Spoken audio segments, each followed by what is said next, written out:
এই শোনো, চ্যানেলটি সাবস্ক্রাইব করে ঘন্টাটি বাজিয়ে দিও, কেমন?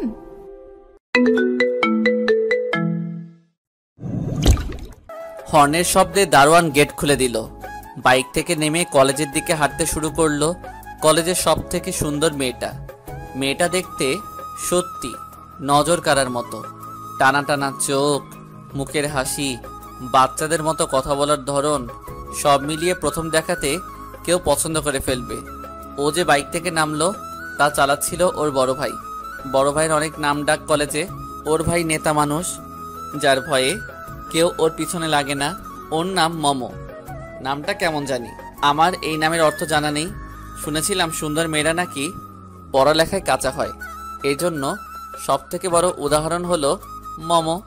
সারাদিন ঘোরাঘুরি, আড্ডা, মুভি দেখে দিন পার হয় ওর। আর আমি মিজান, খেটে খাওয়া বাবা মায়ের সন্তান। আমরা মিডল ক্লাস ফ্যামিলির মানুষেরা খুব ছোট থাকতেই বুঝতে শিখি আমাদের বেঁচে থাকতে হলে নিজেদেরই কিছু করতে হবে। কারণ বাবার না থাকবে টাকা, না থাকবে দাদার জমিদারি, আর না থাকবে মামা চাচার বড় হাত। পড়ালেখাকে সম্বল করে গ্রাম ছেড়েছি। লেখাপড়ায় ভালো হওয়ার কারণে ঢাকা শহরে এমন ভালো একটা কলেজে পড়ালেখার সুযোগ পেয়েছি। কিন্তু দুঃখের কথা, আমার মতো 2-4টা ছাড়া সবাই ধনী, সবাই নামকরা পরিবারের সন্তান। ভর্তি হয়েছে অনেক দিন হলো। আমি প্রায় এখনো সবার কাছে আমি অপরিচিত, কারণ আমি ভালো ছাত্র হয়েও লাস্ট বেঞ্চে বসি। এখনকার শিক্ষকরা ছাত্রদের মাঝে ধনী গরিব খুঁজে বেড়ায়। মমো আমাকে চিনত না, কিন্তু আমি চিনতাম, কারণ এমন মেয়ে কম বেশি সবারই চিনার কথা। ও আমাকে চিনেছিল যখন কলেজে গ্রুপ স্টাডি ভাবে পড়া শুরু করলো। আর ওই গ্রুপে লিডার ছিলাম আমি আর মমো, ওই গ্রুপের একজন। তখন টুকটাক কথা হতো, মেসেজ দিত, কথা হতো। একদিন সকালে কলেজে ঢোকার আগে টং দোকানে বসে সিগারেট খাচ্ছি, তখন পিছন থেকে কেউ বলে উঠল, এই তুমি সিগারেট খাও? ছি ছি, কেমন দুর্গন্ধ। পেছনে তাকিয়ে দেখি মমো কোমরে হাত দিয়ে দাঁড়িয়ে আছে। এমনি অভ্যাস হয়ে গেছে। ভালো ছাত্ররা আবার সিগারেট খায়? খাই তো, যেমন সুন্দরী মেয়েরা পড়ালেখায় কাছে হয় তেমন করে। কি? হুম। এই বেল বেজে গেছে। হ্যাঁ, ক্লাসে যেতে হবে। হ্যাঁ চলো। হ্যাঁ। আচ্ছা একটা কথা বলো তো। হ্যাঁ বলো। তুমি ক্লাসের পিছনে বসো কেন? এমনি। এই আমি কিন্তু অনেক রাগী, যা বলবো সোজা উত্তর দিবা। হ্যাঁ বলো। হ্যাঁ বলো। কি? আগেই তো বললাম। কি বলছো? মাথায় না একটা থাপ্পড় দিব। কেন? তুমি একটা শয়তান, তাই। বলো তাড়াতাড়ি ক্লাসে যাব। এমনি। যা শয়তান, ক্লাসে গেলাম, তুই থাক।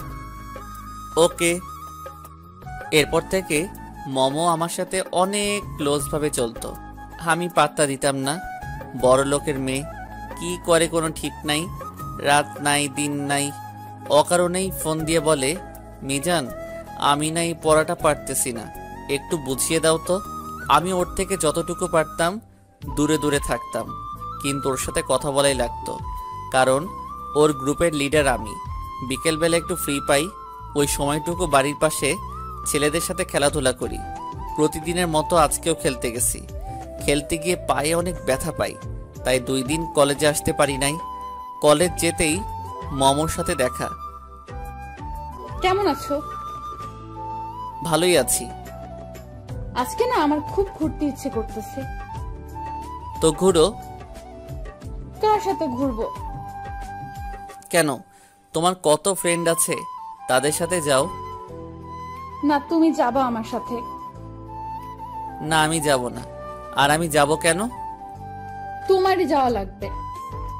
আরে বোঝো না কেন, তোমার মতো আজাইরা থাকি না আমি, আমার কাজ থাকে। কি কাজ বলো? কলেজ থেকে বাসায় যাব, ফ্রেশ হব, রান্না করব, গোসল করব, তারপর খেয়ে স্টুডেন্ট পড়াতে যাব। কি তুমি রান্না করবা? হাসার কি হলো? না এমনি, আমি মেয়ে হয়ে রান্না করতে পারি না, আর তুমি ছেলে হয়ে রান্না করো, তাই। করা লাগে। কেন, তোমার বাবা মা কোথায়? ওনারা গ্রামে থাকে, আমি এখানে একটা রুম ভাড়া নিয়ে থাকি। ও, তো চলো আজকে তোমার বাসায় বেড়াতে যাব আজকে। না, দরকার নাই, আমি গেলাম। আরে একটু ঘুরতে যাব, চলো না। না, করছি না, অন্য কাউকে দেখা। না, তুমি যাবা।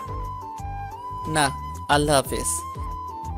আর কিছু বলতে দিলাম না ওরে, বাসায় চলে আসলাম। পরের দিন কলেজে যে শুনতে পেলাম ব্যাডমিন্টন খেলা চলতেছে, তাই আমি একটা টিম ধরলাম। 32টা টিম হয়েছে, সিঙ্গেল টিম, নকআউট পর্ব হারলেই বাদ। ব্যাডমিন্টন হলো আমার সব থেকে প্রিয় খেলা এবং সব থেকে ভালো পারি, নিজের উপরেও খুব কনফিডেন্স। খেলা শুরু হলো, এক এক করে সবগুলো জিতলাম। বাকি রইল একটা ম্যাচ, জিতলে ফাইনাল। ওই ম্যাচটাও জিতলাম, বাকি একটা ম্যাচ জিতলে চ্যাম্পিয়ন। কলেজ থেকে বাসায় চলে আসলাম, কেমন জানি লাগতেছে। কলেজ থেকে প্রথম কিছু জিতবো, রাতে ঘুম হবে না মনে হয়। অনেক কষ্টে ঘুমালাম। সকালে রেডি হয়ে কলেজের দিকে রওনা দিলাম। ফাইনাল খেলা কলেজে যেয়ে দেখি মমো অন্য একটা ছেলের সাথে খুব ক্লোজভাবে কথা বলতেছে। ওর বিএফ হয়তোবা। আমার কি, আমাকে দেখে মমো ডাক দিল। আই মিজান, হ্যাঁ, কিছু বলবে? একটা হেল্প করতে পারবে? কি? আজকে তোমার সাথে যার খেলা তাকে তোমাকে জিতায় দিতে হবে। মানে তুমি ইচ্ছা করে হারবে, কারণ আমি জানি তুমি জিতে যাবা। সামনে থেকে যাও তো, মজা করো আজাইরা। এত কষ্ট করে ফাইনালে উঠলাম, এখন নাকি ইচ্ছা করে হেরে যাব? মাথা খারাপ নাকি? দেখো, ও গতবার ফাইনালে উঠে হারছে, এইবারও যদি হারে খুব খারাপ হবে। ওর অনেক খারাপ লাগবে, প্লাস আমারও। প্লিজ এই অনুরোধটা রাখো, প্লিজ ম্যাচটা জিতায় দাও ওরে। সম্ভব না, মান সম্মানের বিষয় আছে বলে চলে আসলাম। বললেই হলো, খেলা নিয়ে কোনো ছাড় নেই। সকাল 11টায় খেলা শুরু হলো, ফাইনাল খেলা। চারদিকে হইচই, খেলা শুরু হলো। এক টানে 10 পয়েন্ট নিলাম, আর ওইদিকে ওর পয়েন্ট 3। মমকে তখন কেমন দেখাচ্ছিল ঠিক বোঝাতে পারবো না। ও পারতেছে না কান্না করতে, হতাশায় ও শেষ। আমার দিকে বিনয় হয়ে কি যেন মনে মনে বলতেছে। ওর এই মুখটার প্রেমে পড়ে গেলাম, খুব মায়াবী। আর আমার বিপরীত যে ছেলে খেলতেছে, সে তো ডিপ্রেশনে ভুগতেছে, টানা 2বার ফাইনালে হারবে। চারদিকে সবাই মিজান মিজান করে চিল্লাচিল্লি করতেছে। নিজের উপর কেমন জানি লাগতেছে, অপরাধী টাইপের। আমি হেরে গেলে তেমন কিছুই হবে না, কিন্তু ও হারলে জিনিসটা সত্যি খারাপ হবে। দুইটা মানুষের মন নষ্ট করে লাভ নেই, খেলাটা ছেড়ে দিলাম। ও একে একে পয়েন্ট তুলে ফেললো, ও জিতে গেল চারিদিকে। এখন ওই ছেলের নাম। আমার মনটা অনেক খারাপ হয়ে গেল। জিত আমারই ছিল, তারপর কেন এমন করলাম বুঝতেছি না। কারোর সাথে দেখা না, সোজা বাসায় চলে আসলাম। রাতে ফোন টিপতেছি, হঠাৎ করে একটা নাম্বার থেকে কল আসলো। হ্যালো, কে? হ্যালো, আমি মমো। বলো। ধন্যবাদ। ওকে। ও আমার ছোট ভাই, ইন্টারে পড়ে। আগের বার ও ফাইনালে হারছে, তাই এবার তোমাকে রিকোয়েস্ট করলাম। ও অনেক খুশি হয়েছে। ওকে। তা দেখা না করে চলে আসলা কেন? তোমাকে কত খুঁজেছি জানো? আমাকে খোঁজার কি আছে, যা পাওয়ার তো পেয়ে গেছো। এত বেশি কথা বলো কেন? তোমার মনটা খারাপ ছিল, ভালো করে দিতাম। ও অনেক রাত হইছে, ঘুমাও। কেন, আরেকটু কথা বলি? না, ঘুমাবো। আচ্ছা, কালকে দেখা হচ্ছে, ঘুমাও। টাটা। সকালে কলেজে গেলাম, ক্যাম্পাস দিয়ে হাঁটতেছি, তখন রিয়া ডাক দিল। রিয়া হলো মমর সব থেকে ক্লোজ ফ্রেন্ড। মিজান, একটু দাঁড়াও। হ্যাঁ, কিছু বলবে? হ্যাঁ, তোমাকে কিছু কথা বলার ছিল। বলো। দেখো, মম কিন্তু তোমাকে ভালোবেসে ফেলেছে। মজা করো? আমাকে ভালোবাসে কেমনে? আমি কই আর ও কই? আমি তোমার সাথে ফান করার জন্য ডাক দেই নাই, শুধু এইটুকু বলার ছিল, মম তোমাকে ভালোবাসে। ওর থেকে সাবধানে থেকো, ও খুব রাগী মেয়ে, কখন কি করে বসে কোনো খেয়াল রাখে না। জানি না কিছু, আমি এইসবের ভিতর নাই। ওরে বইলো আমার সাথে কম যোগাযোগ করতে। তারপর ওখান থেকে চলে আসলাম। এখন যতটুকু পারি ওর থেকে দূরে দূরে থাকি। দেশের কি ছেলের অভাব পড়ছে নাকি যে আমার পিছে লাগছে? আমার কি আছে, কিছুদিন আর তেমন কথা হয় নাই। এর মধ্যে আমার কিছু মেয়ে বন্ধু হয়ে গেছে, ওদের সাথে যখন কথা বলতাম তখন মমো কেমন জানি দেখাতো। আমার কি যায় আসে, বড় লোকের মেয়ে, কয়দিন পর আমাকে আর ভালো লাগবে না, পরে ছুঁড়ে ফেলে দিবে। কলেজে লম্বা একটা বন্ধ দিল, সবাই বলতেছে কোথায় ঘুরতে যাবে, টাকা লাগবে 1000 টাকা, ঘুরতে গিয়ে খাওয়া দাওয়া নিজের। কিন্তু আমি যাব না বলে দিলাম, কারণ আমার হাতে ওই সময় কোনো টাকা ছিল না, আর ঘুরতে গেলে এমনিতেও অনেক খরচ, তাই আমি যেতে পারবো না। সকালে রিয়ান আমাকে অনেকগুলো কল করছে কিন্তু একটাও ধরি নাই। কলেজের একটা বন্ধু আছে যে কিনা আমার সব কিছুতে সাহায্য করে, ও হলো রিয়ান। ফোন ধরলে বলবে টাকা যা লাগবে আমি দিব, আয় তুই। কিন্তু আমি পরের অপর দিয়ে চলতে চাই না। হঠাৎ করে দরজাকেও ধাক্কা দিল, দরজা খুললাম, তাকিয়ে দেখি মমো নীল শাড়ি পরে দাঁড়িয়ে আছে। মেয়েটাকে শাড়িতে এত সুন্দর দেখাবে কখনো ভাবিনি। মমোকে কিছু বলতে যাব তখনই ও রুমে ঢুকে দরজা লাগিয়ে দিল। আরে কি করতেছো এইসব? কিছু না। কি কিছু না? তুমি এখানে কেন? বাসা চিনছো কেমনে? আর দরজা লাগাইছো কেন? রিয়া চেনাইছে। তো এখানে আসছো কেন? বুঝো না? না, ভাল লাগে না আমারে। এখানে ভালো লাগা আসলো কই থেকে? না, তুমি বলো ভালো লাগে আমাকে? তোমার মতো সুন্দর মেয়েকে সবারই ভালো লাগবে। মানে? তুমি তো কলেজের ক্রাশ, সবাই তোমার দিকে হা করে তাকিয়ে থাকে। ও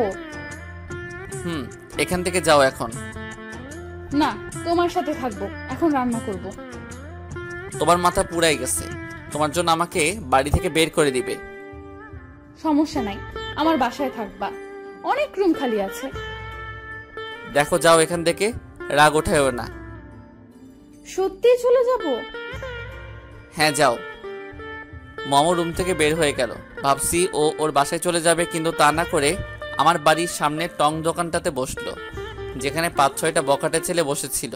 ওখানে বসতেই ও নানা ধরনের খারাপ কথা বলা শুরু করলো, আর ও চুপচাপ বসে আছে। আমি টং দোকানে গেলাম, ওর হাতটা ধরে রুমে নিয়ে আসলাম। সমস্যা কি তোমার বলবা একটু?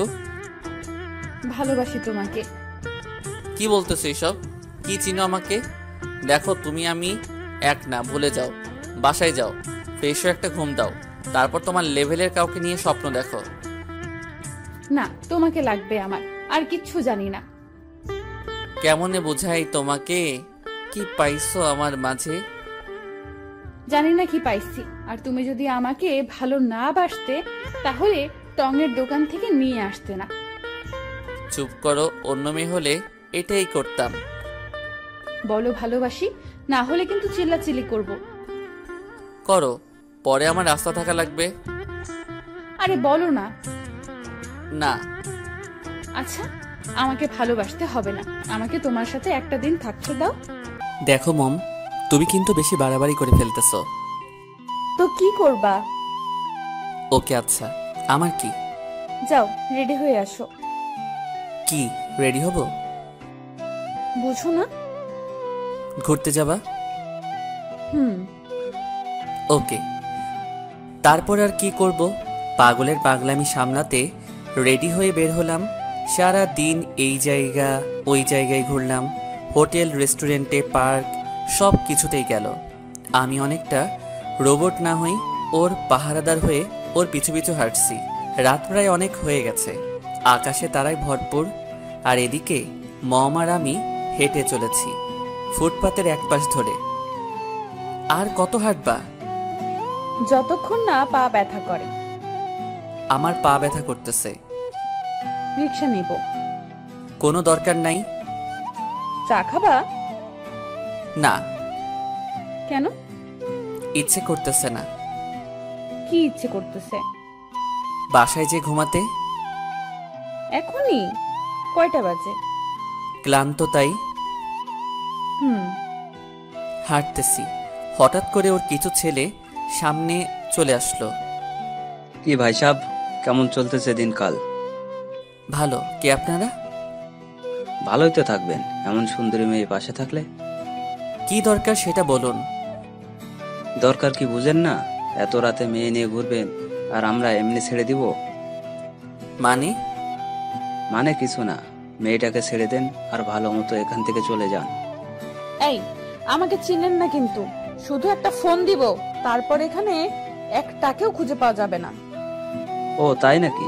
দেন ফোন, আপনার ফ্যামিলিও জানুক আপনারা রাতে কি করে বেড়ান। কি করি মানে? আমরা স্বামী স্ত্রী, এখানে সমস্যা কোথায়? স্বামী স্ত্রী মানে মাথা ঠিক আছে? চুপ। এই চল তো এই দুটাকে নিয়ে, ওদের মাঝে ঘাবলা আছে। খুব রাগ উঠতেছে মমর উপরে। সারাদিন তো ঘুরলি, এত রাতেও ঘুরতে হবে? ওদের সাথে হাঁটতে লাগলাম। হঠাৎ করে একটা 2 তলা বিল্ডিংয়ে নিচে দাঁড়ালাম। তারপর একটা রুমে নিয়ে গেল। 10 মিনিট হলো আমি আর মমো একটা রুমে বসে আছি। কিছুক্ষণ পর ওরা আসলো, সাথে একজন হুজুর টাইপের লোক নিয়ে। কিন্তু হুজুর টাইপের লোক এখানে কি করবে সেটাই বুঝতে পারছি না। নেন, এখন ওদের বিয়ে পড়ান। কার বিয়ে? আমাদের। তার মানে সবকিছু তোমার প্ল্যান করা? হ্যাঁ। পাগল হইছ? হুম। আমি এই বিয়ে করতেছি না, ঠিক আছে? তোমার করাই লাগবে। জোর করে করবা? হুজুর বিয়ে পড়ান। আমি আর কিছু বললাম না। আমার কিছু বলারও নাই, কারণ আমি ওদের সাথে পারবো না। যা বুঝতেছি মমো পুরাই তার ছিঁড়া। কিন্তু আব্বু আম্মুকে কি বলবো? ওদের কাছ থেকে অনেকটা পালাই আসতে চেষ্টা করলাম, কিন্তু পারলাম না। খুব করে ধরে ফেললো, কিছু করার নাই এখন। তারপর আর কি, বিয়ে হয়ে গেছে। রাস্তা দিয়ে হাঁটতেছি দুইজন। জোর করে বিয়ে করতে পারছো, কিন্তু কখনো ভালোবাসা পাবা না। ওইটা নিয়ে তোমার চিন্তা করা লাগবে না। আমার ভালোবাসা আমি ঠিকই আদায় করে নিব। ওকে। তারপর একটা সিগারেট ধরালাম। এখন থেকে এসব খাওয়া বাদ, এখনই ফালাও। কে তুমি? তোমার বউ। কাগজ কলমে, মন থেকে নয়। এরপর থেকে আমার পার্সোনাল লাইফ নিয়ে কিছু বলবে না। কিছুক্ষণ পর, প্লিজ ফালাও না। না। মমো আমার শার্টের কলার ধরে। তুই ফালাবি নাকি চিল্লায় লোক জড়ো করব? আমি সিগারেট ফেলে দিয়ে, এই জন্যই তোমাকে কখনো ভালোবাসবো না। মমো আবারও চুপ। তারপর কিছুক্ষণ চুপ থেকে দুইজন হাঁটতে লাগলাম। বাসায় যাও। কার বাসায়? তোমার বাসা। তোমার বাসায় যাব মানে? আজকে আমাদের বাসার রাত না? এই, তোর বাপের ফোন নাম্বারটা দে তো। তুমি আমাকে তুই করে কথা বললা? তো তোর মতো মেয়েকে কিভাবে কথা বলবো? জোর করে বিয়ে করলি, এখন আবার বাসরাত করতেছ? বিয়ে যখন করছো তো বাসর রাত করাই লাগবে। না। দেখো, তুমি মানো আর না মানো, আমাদের তো বিয়ে হয়ে গেছে। দেখো, বিয়ে কিন্তু লাইফে একবারই আসে, আর আমি কিন্তু তোমার লাইফে অন্য কোনো মেয়ে আসতে দিব না। এখন যদি বাসরাত না করো তাহলে জীবনে একটা মিস রয়ে যাবে। বিয়ে করছো কিন্তু বাসরাত করতে পারো নাই। থাক, তাও লাগবো না। বুঝছি, জায়গা মতো ফোন করা লাগবে। কারে ফোন দিবা? তোমার আম্মুরে ফোন দিয়ে বলবো আপনার ছেলে আমাকে ভালোবাসার নাম করে আমার সর্বনাশ করতেছে। এখানে আমুরে টানতেছো কেন? কান টানলে মাথা আসে তাই। যা ইচ্ছা করতে থাকো। নিজের লাইফটা নষ্ট করতে খুব ইচ্ছা হচ্ছে, নষ্ট করো, পরে আবার আফসোস করো না। সেটা আমার বিষয়। এখন বাসায় চলো। ওকে। বাসায় আসার পর যাও খাটে বিছানা করে ঘুমাইয়া থাকো। আর তুমি? নিচে না হয় বারান্দায় থাকবো। আজকের দিনটা অন্তত একসাথে ঘুমাই। না। আচ্ছা। তারপর তার ছেঁড়া মাইয়া বিছানা করে ঘুমাইলো, আর আমি বারান্দায় বসে সিগারেট খাচ্ছি। শালার সারাদিন কি সব হয়ে গেল। সকালে ছিলাম খাঁটি সিঙ্গেল মানুষ, এখন একেবারে খাঁটি বিবাহিত। রাত প্রায় অনেক হয়ে গেছে, আমি একটার পর একটা সিগারেট টেনেই যাচ্ছি। মমো একটা কথা ঠিকই বলছে, আমি মানি আর না মানি আমাদের বিয়ে হয়ে গেছে, আর মেয়েটাকেও ভালোবেসে ফেলেছি, বিশেষ করে ওর পাগলামিগুলোকে। কিন্তু ওকে বুঝতে দেওয়া যাবে না। তারপর লাইটটা অফ করে বিছানার এক পাশে শুয়ে পড়লাম। কষ্ট করে মেঝেতে ঘুমানোর কোনো মানে আছে? এত সুন্দরী বউ থাকতে পাগলিটা আজকে শাড়ি পরে নাই, শাড়িতে যা মানাবে ওরে। আমি বিছানায় শুতেই পাগলিটা খপ করে জড়িয়ে ধরলো। কিছু বললাম না, জড়িয়ে ধরার সম্পূর্ণ অধিকার ওর আছে। তারপর কখন ঘুমাইয়া পড়ছি খেয়ালই নাই। সকালে ঘুম ভাঙে মমর ডাকে। আই ওঠো না। উঠতেছি, যাও। আর একটু ঘুমাতে দাও। না, এখনই উঠা লাগবে। ধুরু, কেমন মাইয়া তুমি? শান্তিতে একটু ঘুমাতেও দিবা না? না, ওঠো তাড়াতাড়ি। তারপর ঘুম থেকে উঠলাম, ফ্রেশ হয়ে নাস্তা করলাম। নাস্তা ওই বানাইছিল। আচ্ছা, তুমি যেমন পাকনামি করলা, তোমার ফ্যামিলি জানলে কি করবে? জানি না। তো এমন করলা কেন? ভালোবাসি। তো বিয়ে করার কি দরকার ছিল? তোমার লেখাপড়া শেষ করতে আরো 6 থেকে 7 বছর, তারপর চাকরি, তারপর বিয়ে। কোথায় দরকার আছে এতদিন ওয়েট করার? তাই আগেই করে ফেললাম। তাই বলে এইভাবে? আমার ফ্যামিলি জানলে কি হবে? কত স্বপ্ন দেখে আমাকে নিয়ে। আম্মু জানলে বলবে পাঠালাম পড়ালেখার জন্য, আর তুই বিয়ে করে বউ নিয়ে আসলি। খুব মজা হবে। আমার লাইফটা নষ্ট করার কোনো দরকার ছিল? তোমার পরিবারের সবাই জানে, ওনাদের সম্মতি নিয়েই বিয়ে করছি। আমাকে যতটা তারসিরা ভাবো, আমি ততটাও না, একটু হলেও বুদ্ধি আছে। তারপর ওনারা কি বলছে? সেটা তোমার জানার কোনো দরকার নেই। ওকে, কলেজ যাব। আমিও যাব। ওকে, রেডি হয়ে আসো। তারপর একসাথে কলেজে গেলাম। কলেজে গিয়ে মনটা খারাপ হয়ে গেল যখন দেখলাম মমো অন্য সব ছেলেদের সাথে আড্ডা দিতেছে, এমন করতেছে যে আমাকে চিনেই না। মনটা পুরো খারাপ হয়ে গেল। তাই অর্ধেক কলেজ করে বাসায় চলে আসলাম। বাসায় এসে ফ্রেশ হয়ে দিলাম এক ঘুম। ঘুম ভাঙলো আসরের আজানের শব্দ শুনে। বিছানার উল্টা দিকে তাকিয়ে দেখি মমো শুয়ে আছে। ওরে দেখি কলেজের কথা মনে পড়ে গেল। তারপর ওকে ডাক না দিয়েই ঘুম থেকে উঠলাম। ফ্রেশ হয়ে বাইরে ঘুরে সন্ধ্যায় আবার বাসায় আসলাম। কই ছিলা? ডাক দিল না কেন? এমনি। ওকে। খাইছো দুপুরে? না। কেন? চুপ থাকো একটু, রেডি হও, তোমার বাবার বাসায় দিয়ে আসবো। না। কেন? বাসায় সবাই বেড়াতে গেছে, 15 দিন পর চলে আসবে। তো তোমাকে একা রেখে গেছে? না, আম্মুরে বলছি আমার পরীক্ষা, আমি যেতে পারবো না। আম্মুরা জানে এখন আমি আমার ফ্রেন্ডের বাসায় থাকি। মানে 15 দিন তুমি আমার বাসায় থাকবা? বুঝছো দেখি। যা ভালো লাগে করো, কিছু বলবো না। পরের দিন আর কলেজে গেলাম না, কারণ কলেজে গিয়ে আবার দেখি ও ছেলেদের সাথে আড্ডা দিতেছে। দরকার কি শুধু শুধু নিজেকে কষ্ট দেওয়ার? এই 15 দিন কলেজে না গেলে কিছু হবে না। রাতে রিয়ান ফোন করলো। কিরে, কলেজে আসোস না কেন? এমনি রে। বিয়ে করলি, টিডডিবি কবে? আমার সাথে দেখা করিস, তোরে সব বলবো নে কি হয়েছে আমার সাথে। আমি শুনেছি সব। শোন, মমো মেয়েটা অনেক ভালো। জানি না কি দেখে ও তোকে ভালোবাসে, কিন্তু এটা শিওর থাক ও কখনো বেইমানি করবে না। অবহেলা করিস না। জানি না রে ভাই। আচ্ছা, কালকে কলেজ যাই। ওকে। তখন মমো সামনে এসে বসলো। কলেজে গেলে না কেন? এমনি।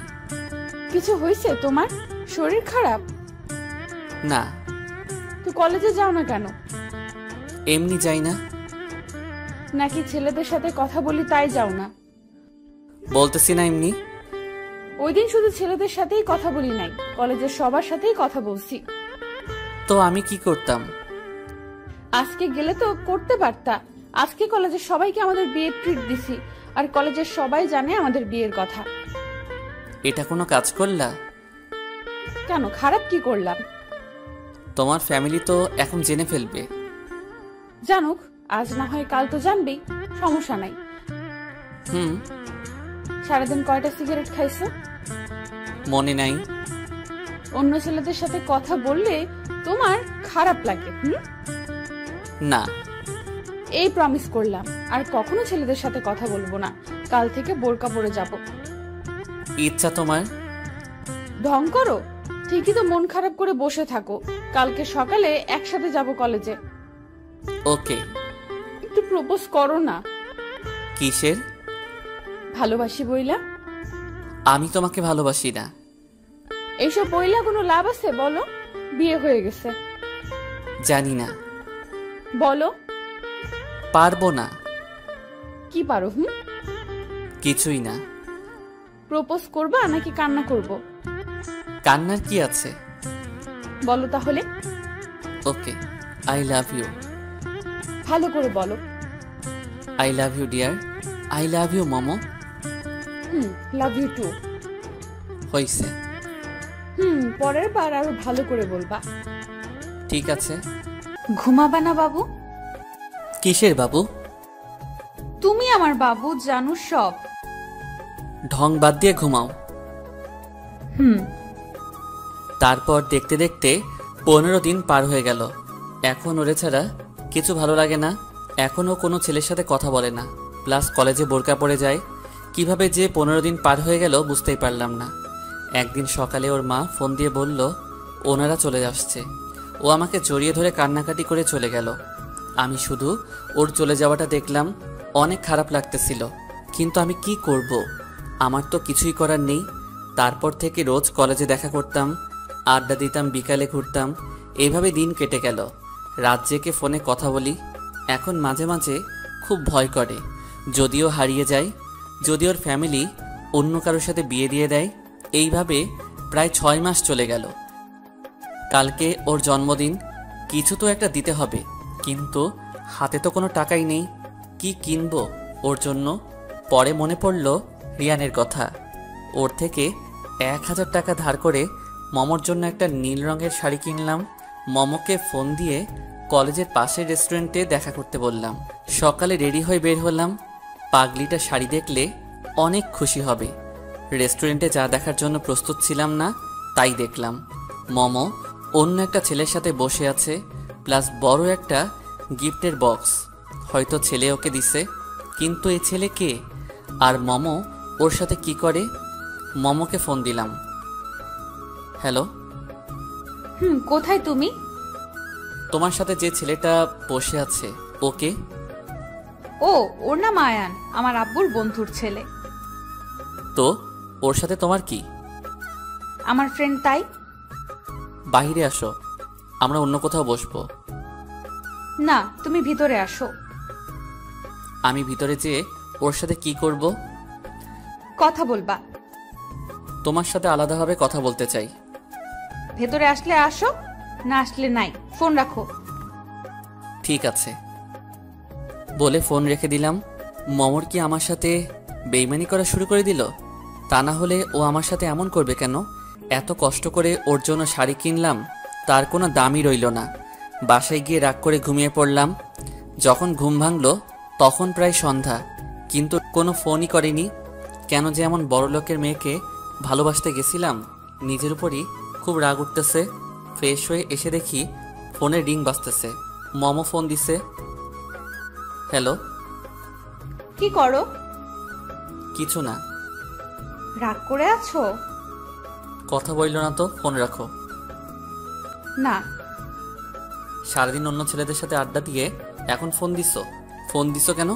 কিছু হই আমি? ফোন রাখো। দূর, ও কি বলো? সারাদিন কই কথা বললাম। আচ্ছা, দরজা খুলো, আমি বাইরে দাঁড়িয়ে আছি। আমার বাসায় আসছো কেন? আমার স্বামীর বাড়ি, আর আমি আসবো না? কিছু বললাম না, দরজাটা খুলে দিলাম। আমার গিফট কই? শাড়ি কিনছিলাম মনে হয়। দাও, পরবো এখন। তারপর শাড়িটা ওকে দিলাম।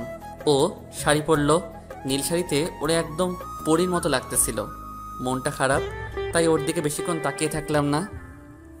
তুমি একটা পাঞ্জাবি পরো। কেন? আজকে সারা রাত ঘুরবো তোমার সাথে। কেন? ওই ছেলেকে আসতে বলো, ওর সাথে ঘুরতে যাও। কি ভাবছো আমাকে পাওয়া এতই সহজ? আমি তো পেতে চাইনি, তুমি তো আমার কাছে আসলা। ওখানেই তো ভুলটা করছি। এখন সব কিছু আমারই করা লাগবে। মানে? মাসে কয় টাকা কামাও? 5-6 হাজার টিউশনি করে। মাসে কম করে হলেও 50,000 টাকা কামাতে হবে। এসব আমাকে শোনাইতেছো কেন? কারণ আমার বাবা মা 5-6 হাজার টাকা ইনকাম করা ছেলের সাথে আমার বিয়ে দিবে না। ফালতু কথা বলো কেন? আমাকে বিয়ে করতে কে বলছিল? আমার মন বলছিল, তাই করছি। এখন বাবা মার পছন্দ করা ছেলেকে বিয়ে করে ফেলো। সত্যি। কচু, তোমাকে ছাড়া অন্য কাউকে কল্পনাও করতে পারি না। আমাকে বাদ দিয়ে অন্য ছেলের সাথে ঠিকই সময় কাটাতে পারো। আয়ান আমার আব্বুর পছন্দ করা ছেলে। ভালোই তো, তোমারও ভালো লাগে, তোমার ফ্যামিলিরও ভালো লাগে, বিয়ে করে ফেলো। আমার জন্য অপেক্ষা করে জীবন নষ্ট করো না। আমি বলছি আয়ানকে পছন্দ করি, না জেনে কথা বলা কিন্তু ঠিক না। ওর সাথে সকালে নিয়ে কি কথা বলছি জানো? না, কি নিয়ে বলছো? আমি ওরা সব বলছি আমাদের ব্যাপারে, আমাদের বিয়ের কথা। ওরে আরো সুন্দর করে বোঝাতে পারতাম যদি তুমি ওখানে যেতে, কিন্তু তুমি ভাব দেখায় আয়সা বললা। ছেলে কি বলছে? যদি তুমি ওর থেকে বেশি টাকা ইনকাম করতে পারো তাহলে ওর ফ্যামিলি থেকে না করে দিবে। কি সুন্দর মজার জীবনে ছিলাম, আর কি প্যাচের জীবনে ফালাইয়া দিল। কি প্যাচ? এমন ভালোবাসার মানুষ পেতে হলে একটু কষ্ট করতে হবে। তো আমার কি করা লাগবে? আমি কিছু টাকা দিব, ওসব দিয়ে ব্যবসা শুরু করো। পড়ালেখা কে করবে? দুইটা একসাথে করবা। কি ব্যবসা দিব? আমি একটা ব্যবসা জানি, কিন্তু টাকা লাগবে অনেক। কত? কম করে হলেও 20 লাখ। এত টাকা কই পাবো? তুমি কিছু দাও, বাসা থেকে কিছু নেই, আমি রিয়ান থেকে কিছু নেই, সব মিলিয়ে হয়ে যাবে। আয়ান থেকে টাকা চাইবো। চাও, পরে শোধ করে দিব। তা কি ব্যবসা দিবা? ফার্মেসি। এই ব্যবসা আমার আব্বুরও খুব পছন্দ। তো টাকা জোগাড় করো। হুম। তাই জানো, তোমাকে নীল শাড়িতে তো পরি লাগতেছে। এতক্ষণ চোখে পড়েনি বুঝি? পড়েছে তো। দূর যাও, আগে কাজে মন দাও। ওকে মহারানী। তারপর বাসায় জানালাম, আব্বু খুশি হলো। বাসা থেকে 7 লাখ দিল। রিয়ান দিল 1 লাখ, মম দিল 5 লাখ, আর আয়ান দিল 2 লাখ, মোট 15 লাখ। এখন দোকান দেখো। তারপর অনেক খোঁজাখুঁজির পর একটা ভালো দোকান দেখলাম। দোকানটা আব্বু আম্মুকে দেখালাম, সবার পছন্দ হলো। তারপর শুরু হলো ব্যবসা। প্রথম কয়েকদিন কম বিক্রি হলেও পরে ভালো বিক্রি শুরু হলো। দৈনিক 20,000 করে বেচা কেনা হতো। মমো ওর সবটুকু দিয়ে আমাকে সাপোর্ট করত। দোকানের প্রায় 1 বছর হয়ে গেল। এখন দোকানে টোটাল বিনিয়োগ 30 লাখ টাকা। মমো আর আব্বু মিলে আরও 5 লাখ টাকা দিছিল। বাকিটা আমার বিক্রয় থেকে লাভ, সব মিলিয়ে 30 লাখ। আর রিয়ান আর আয়নের টাকা পরিশোধ। আমার দোকানের প্রতিদিন সব খরচ বাদ দিয়ে ও 1,000 টাকা থাকে, মানে মাসে 30,000 টাকা। এইদিকে আমাদের বিবিএ কমপ্লিট করে মাস্টার্সে পড়াশোনা করতেছি। আমার বিবিএ রেজাল্ট মোটামুটি খারাপই হয়েছে, কারণ ব্যবসার জন্য সময় দিতে পারি নাই। রাতে দোকান বন্ধ করে বাসায় যাব, তখন মমর ফোন। হ্যালো, কি করছো? এই আমার কলেজের সাথে কথা বলছি। তাই? আমার একটা ভুল হয়েছে, তোমাকে ফার্মেসির ব্যবসা করানোর জন্য। কেন? এই সকালে যাও, রাতে আসো, আমাকে সময় দিতে পারো না। তুমি ইচ্ছে করেই দাও না। বলছে তোমারে? বলেছে তো। বাসায় বিয়ের প্রস্তাব নিয়ে আসো। এখন না, আরো পরে। তাছাড়া আমি এখন অন্য একটা মেয়েকে পছন্দ করি। মজা করতেছো? না, সত্যি। Hello hello.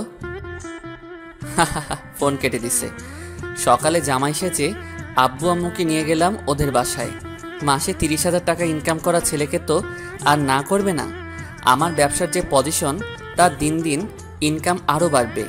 বিয়ে প্রায় ঠিক করে আসলাম, কিন্তু মমো বাবুনিটাকে এখনও দেখেনি, হয়তো রাগ করে আছে আমার উপর। ওদের বাসা থেকে বের হয়ে মমোকে ফোন দিলাম। হ্যালো। ফোন দিছো কেন?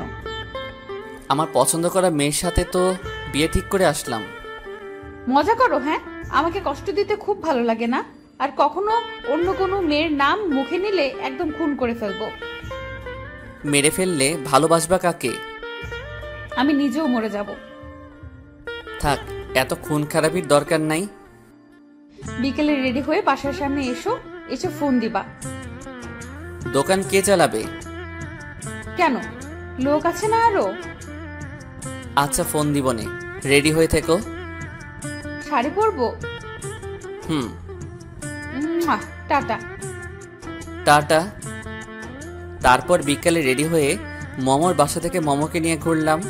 এখন আমাদের মাঝে কোনো বাধা নেই, এখন আমরা দুইজন এক হয়ে গেছি। কি লাইফটাকে কি করে দিলে। কিভাবে জানো সব এমন হয়ে গেল। তারপর আমাদের বড় করে বিয়ে দেওয়া হলো। এক মেয়েকে 2বার বিয়ে করলাম। দিনগুলো ভালোই কাটতে শুরু করলো, কিন্তু মমর এখনো পাগলামি গুলো কমলো না। ও এত পাগলামি করে যা বলে বোঝাতে পারবো না। রিয়ান ঠিকই বলেছিল, ও কখনো বেইমানি করবে না।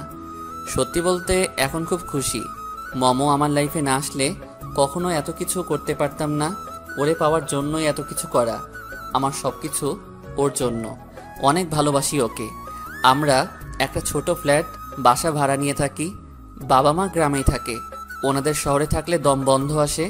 গ্রামের খোলামেলা পরিবেশ তাদের জন্য ভালো, তাই তাদের শহরে থাকতে জোর করিনি।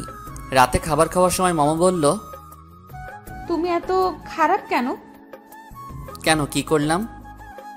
তুমি একটা মেয়েকে 2বার বিয়ে করলে। কেন, তুমিও তো একটা ছেলেকে 2বার বিয়ে করলে। তুমি না কথার মাঝে শুধু প্যাচ লাগাও। সত্যি কথাই তো বললাম। আমি বলছি বলে কি তোমারও বলতে হবে? অবশ্যই। মানুষ বিয়ে করে কত জায়গায় ঘুরতে যায়, আর তুমি আমাকে নিয়ে ঘর থেকেও বের হতে চাও না। ঘর থেকে বের না হওয়াই ভালো। দূর, আসো না কোথাও গিয়ে 6-7 দিন ঘুরে আসি। ব্যবসায় বাণিজ্য ছেড়ে দেই, তারপর সারা বছর তোমাকে নিয়ে ঘুরি। ওই সারা বছর কইছি? 6-7 দিন বলছি। বিয়ে হয়ে গেল কতদিন, এর মধ্যে একদিনও ঘুরতে নিয়ে গেছো? না, নিয়ে যায় নাই তো। প্রতি শুক্রবার তোমার নানি ফোন দিয়ে বলে, বাবু আমি কিন্তু রেডি হয়ে বসে আছি, আমাকে বাসা থেকে নিয়ে যাও। কি শয়তান! শয়তানের কি আছে? সব কথা বাদ, এখন তুমি আমার সাথে যাবা নাকি আমি একাই চলে যাব? একাই চলে যাও। আমার কিন্তু রাগ উঠতেছে। আমার কিন্তু জিদ উঠতেছে। নাচো। গান ছাড়ো। যা শয়তান পোলা, তোমার সাথে আজকে ঘুমাবো না। আমি ঘুমালে তো ঘুমাবা? তুমি আজকে সোফায় ঘুমাবা।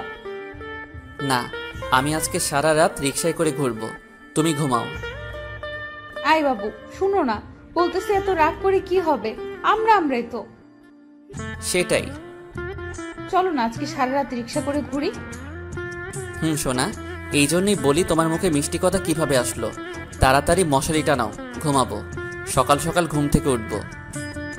পারবো না, নিজে টানায় নাও। আমি টানালে কিন্তু তুমি এই মশারির নিচে ঘুমাতে পারবে না। কেন পারবো না? যে যতটুকু টানাবে সে ততটুকু ভিতরে শুতে পারবে। যাও, তোমার সাথে কথা নাই। মশারি টানিয়ে দিচ্ছি, কিন্তু ঘুমানোর সময় আমাকে একদম ছুবে না। আমি তো তোমার দিকে তাকাবই না, ছোঁয়া তো দূরের কথা। ওকে, মনে থাকে যেন। তারপর ঘুমিয়ে পড়লাম উল্টা হয়ে। মাঝখানে মনে হচ্ছিল 3 মাইলের মতো দূরত্ব। যাই হোক, পাগলিটা কিন্তু আমাকে জড়িয়ে ধরা ছাড়া ঘুমাতে পারে না, তাই ও এখনো ঘুমায়নি। ও অপেক্ষায় আছে কখন ওরে টান দিয়ে আমার কাছে নিয়ে আসবো। কিন্তু এটা করলে তো আমি হেরে যাব, তাই অন্য কিছু ভাবতে লাগলাম। হঠাৎ করে মাথায় ভালো একটা বুদ্ধি চলে আসলো। ফোনে ভূতের টাইপের সাউন্ড অ্যালার্ম বানিয়ে রাখলাম। তখন রাত 11টা 23 মিনিট। অ্যালার্ম দিলাম 11টা 25-এ 5 মিনিট বাজবে। সাউন্ডটা একদম কম করে দিলাম যাতে বুঝতে পারে শব্দটা অনেক দূর থেকে আসছে। 2 মিনিট পর অ্যালার্মটা বাজতে শুরু করলো। ও একটু নড়ে চড়েও শুলো। যখন দেখলো শব্দ থামছে না, তখন আমার কাছাকাছি চলে আসলো। হঠাৎ করে আমাকে জড়িয়ে ধরে ফেললো। এত ঢং করার কি আছে? কিসের ঢং? ঢং তো মেয়েরা করে। বললেই হয় আমাকে জড়িয়ে ধরতে ইচ্ছে করতেছে, এত ভূতের সাউন্ড দেখার কি দরকার? তোমার মাথায় বুদ্ধি আছে ভালো, সবকিছু বুঝে ফেলো। আমি কি তোমার মতো নাকি? সেটাই। বলো না কবে যাবা লং জার্নিতে? পরের সপ্তাহে যাই। পাক্কা? আচ্ছা এখন ঘুমায় পড়ো। সকাল হলো, সবকিছু গুছিয়ে নিলাম। কালকে সিলেট যাব। দোকান কর্মচারীদের হাতে বুঝিয়ে দিতে অনেক রাত হয়ে গেল। কালকে সকাল সকাল রওনা দিব, তাই রাতে এসে তাড়াতাড়ি ফ্রেশ হয়ে খাওয়া দাওয়া করে শুয়ে পড়লাম। তখন মমো বলতে শুরু করলো, ওই ঘুমায় গেছো? কেন? ঘুমায় গেলে আবার কথা বলো কিভাবে? এটা নতুন স্টাইল। এই শোনো না, হ্যাঁ বলো না। ফাইজলামি করতেছো? কই, তুমি ফাইজলামি করার মতো কিছু বলছো নাকি? চুপ। এখন আমার ছাদে যেতে ইচ্ছে করতেছে। যাও, পেতনি টেতনি বসে আছে ধরবো নে। না, তুমি আসো না। আর প্রতিদিন আমাকে ধরবে না, তোমাকে ধরবে। দেখো, অনেক আরামে ঘুমাই আছি, ঘুমাতে দাও। না, এখন আমার সাথে ছাদে যাওয়া লাগবে। আমার অনেক ঘুম পাইতেছে সোনা, এখন যেতে পারবো না। কালকে তো ঘুরতে যাবই, এখন ঘুমাও। না, তুমি উঠবা নাকি খাটে পানি ঢালবো? ডালো, একটু বেশি করে ডালো। অনেকদিন হলো সাঁতার কাটি না, আজকে বিছানায় শুয়ে শুয়ে সাঁতার কাটবো। তাই না? হুম। যাও, তোমার যাওয়া লাগবে না, আমি একাই গেলাম। এটা বলে পাগলিটা একা ছাদে চলে গেল। আমাকে আর ঘুমাতে দিবে না। কখন কি সব ওর মাথায় ঢুকে কিছুই বুঝি না। ছাদের এক কোনায় দোলানা, মম চুপচাপ বসে আছে। আমি ওর পাশে বসলাম। মৃদু মৃদু বাতাস, হালকা চাঁদের আলো। চাঁদটা খুব সুন্দর, তাই না? আমার পাশে বসা চাঁদটা কিন্তু কম সুন্দর না। ঢং। হ্যাঁ, ঢঙই। আবার চুপ। আস্তে করে ওর হাতটা ধরলাম। ও একটু কেঁপে উঠল। আমার কাঁধে ওর মাথাটা রাখলো। তারপর দুজনে তাকিয়ে রইলাম আকাশের দিকে। হয়তো আমার জীবনের পূর্ণতা পেয়ে গেছে। শুধু সারা জীবন ওর পাশে থাকতে চাই। এইভাবেই আমাদের দিনগুলো হাসি খুশি ঝগড়াতে কাটতে লাগলো।